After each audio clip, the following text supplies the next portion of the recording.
The best Christmas present in the world. I spotted it in junk shop in Brightport, a roll top desk. The men said it was early 19th century and oak. I had wanted one, but they were far too expensive. This one was in bad condition, the roll top in several pieces, one leg clumsily mended, scotch marks all down one side. It was going for very little money. I thought I could restore it. It would be a risk, a challenge, but I had to have it. I paid the man and brought it back to my workroom at the back of the garage. I began work on it on Christmas Eve. I removed the roll top completely and pulled out the drawers. The veneer had lifted almost everywhere. It looked like water damage to me. Both fire and water had clearly taken their toll on the desk. The last drawer was stuck fast. I tried all I could to ease it out gently. In the end, I used brute force. I struck it sharply with the side of my fist, and drawer flew open to reveal a shallow space underneath. A secret drawer. There was something in there. I reached in and took out a small black tin box. Sellotaped to the top of it was a piece of lined paper and written on it in shaky handwriting, Jim's last letter, received January 25th, 1915. To be buried with me when the time comes. I knew as I did it that it was wrong of me to open the box, but curiosity got the better of my scruples. It usually does. Inside the box there was an envelope. The address read Mrs. Jim McPherson, 12 Copper Beaches, Brightport, Dorset. I took out the letter and unfolded it. It was written in pencil and dated at the top December 26th, 1914. Dearest Connie, I write to you in a much happier frame of mind because something wonderful has just happened that I must tell you about at once. We were all standing to in our trenches yesterday morning, Christmas morning. It was the crisp and quiet all about, as beautiful a morning as I have ever seen, as cold, frosty as a Christmas morning should be. I should like to be able to tell you that we began it, but the truth, I am ashamed to say, is that Fritz began it. First, somehow, saw a white flag waving from the trenches opposite. Then they were calling out to us from across no man's land. Happy Christmas, Tommy! Happy Christmas! When we had got over the surprise, some of us shouted back, Same to you, Fritz, same to you. I thought that would be that. We all did. But then suddenly one of them was up there in his grey greatcoat and waving the white flag. Don't shoot, lads, someone shouted, and no one did. Then there was another Fritz up on the parapet and another. Keep your heads down. I told the men. It's a trick, but it wasn't. One of the Germans was waving a bottle above this. It is Christmas Day, Tommy. We have naps. We have sausage. We meet you? Yes. By this time, there were dozens of them walking towards us across no man's land and not a rifle between them.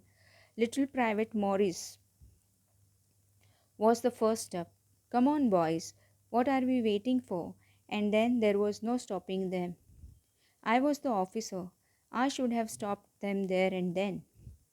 I suppose, but the truth is that it never even occurred to me I should. All along their line and ours, I could see men walking slowly towards one another, grey coats, khaki coats meeting in the middle, and I was one of them. I was part of this. In the middle of the war, we were making peace.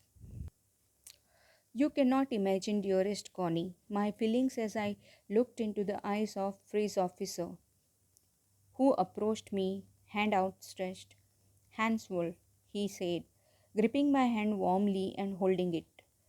I am from Dusseldorf. I play the cello in the orchestra. Happy Christmas.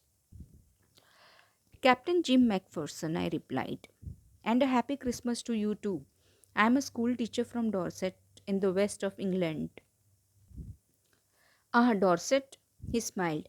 I know this place. I know it very well. We shared my rum ration and his excellent sausage, and we talked. Connie, how we talked. He spoke almost perfect English, but it turned out that he had never set foot in Dorset, never even been to England. He had learned all he knew of England from school and from reading books in English. His favorite writer was Thomas Hardy. His favorite book, Far from the Madding Crowd.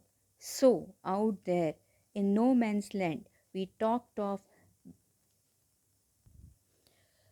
Bathsheba and Gabriel Oak and Sergeant Troy and Dorset. He had a wife and one son, born just 6 months ago. As I looked about me, there were huddles of khaki and grey everywhere, all over no man's land, smoking, laughing, talking, drinking, eating. Hans Wolf and I shared that was left of your wonderful Christmas cake. Connie, he thought the marzipan was the best he had ever tasted. I agreed. We agreed about everything, and he was my enemy. There never was a Christmas party like it, Connie. Then someone I don't know who brought out a football.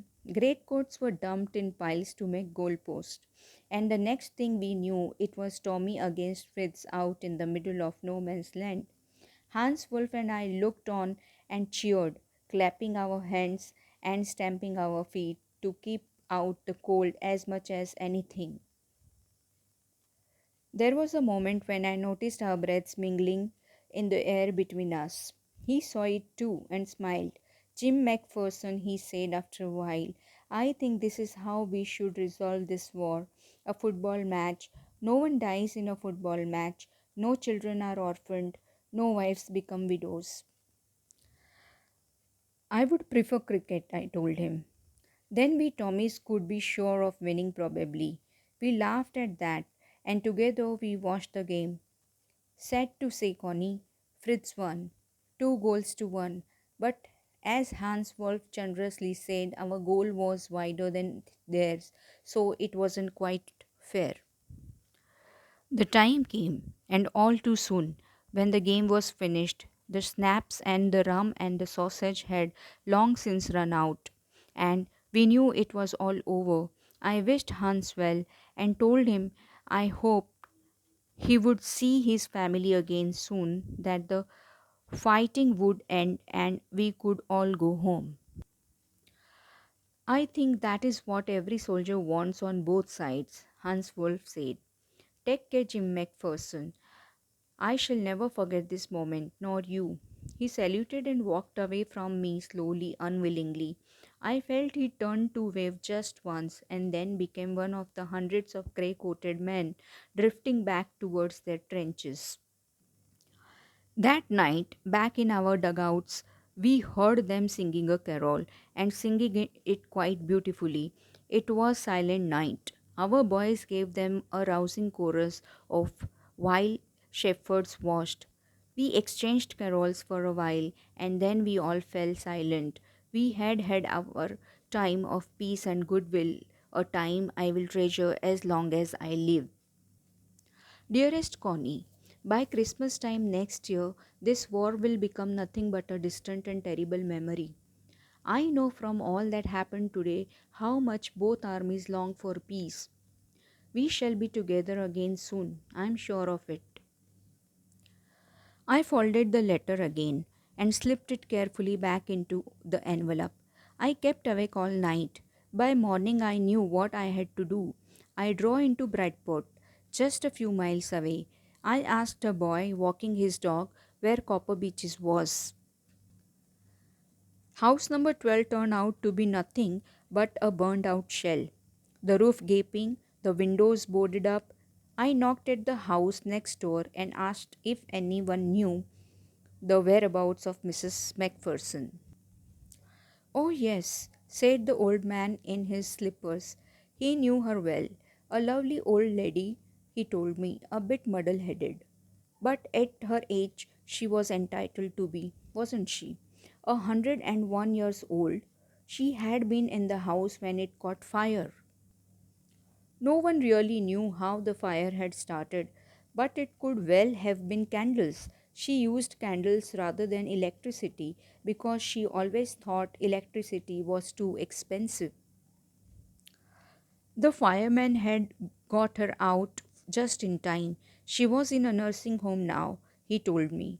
Burlington House on the Dorchester Road on the other side of the town. I found Burlington House nursing home easily enough. There were paper chains up in the hallway, and a lighted Christmas tree stood in the corner with a lopsided angel on top. I said I was a friend come to visit Mrs. Macpherson. I could see through into the dinner room where everyone was wearing a paper hat and singing. The matron had a hat on too and seemed happy enough to see me. She even offered me a mince pie. She walked me along the corridor. Mrs. Macpherson is not in with others, she told me. She's rather confused today, so we thought it best if she had a good rest. She has no family, you know. No one visits. So I am sure she will be too pleased to see you. She took me into a conservatory with wicker chairs and potted plants all around and left me. The old lady was sitting in a wheelchair, her hands folded in her lap. She had silver white hair pinned into a wispy bun. She was gazing out at the garden. Hello, I said. She turned and looked up at me vacantly. Happy Christmas, Connie, I went on. I found this. I think it's yours. As I was speaking, her eyes never left my face. I opened the tin box and gave it to her. That was the moment her eyes lit up with recognition and her face became suffused with a sudden glow of happiness. I explained about the desk, about how I had found it, but I don't think she was listening. For a while she said nothing, but stroked the letter tenderly with her fingertips. Suddenly she reached out and took my hand. Her eyes were filled with tears. You told me you would come home by Christmas, dearest, she said. And here you are, the best Christmas present in the world. Come closer, Jim. Dear, sit down. I sat down beside her and she kissed my cheek. I read your letter so often, Jim. Every day. I wanted to hear your voice in my head. It was always made me feel you were with me. And now you are. Now you are back. You can read it to me yourself. Would you do that for me, Jim dear? I just want to hear your voice again. I would love to that so much. And then perhaps we will have some tea. I have made you a nice Christmas cake, marzipan all around. I know how much you love marzipan. Michael Morpurgo.